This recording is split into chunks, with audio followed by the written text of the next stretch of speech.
дүкен ашып алып, адам жоқ отырғаннан өстіп арзан, сапалы малды міне халқыңызға жеткізіп берсеңіз, міне көрдіңіздер ма халқым?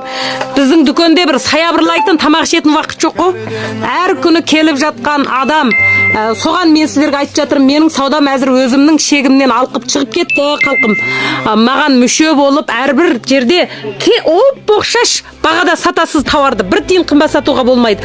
Бірақ сапаға кепілдік етеміз. Менімен оп-оқшаш тауарды саласыз. Әр күні дүкеніңізден өстіп адам үзілмейді.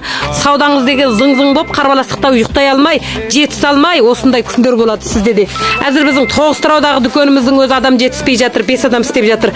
Өнен кейін менің әзір Қорғастағы дүкенімнің өзі міне көрдіңіз ба? Бүтін кісілер іздеп келіп, менің малым жа болса, нашар болса, мен киім сатып жатқалы пәлен уақыт болды.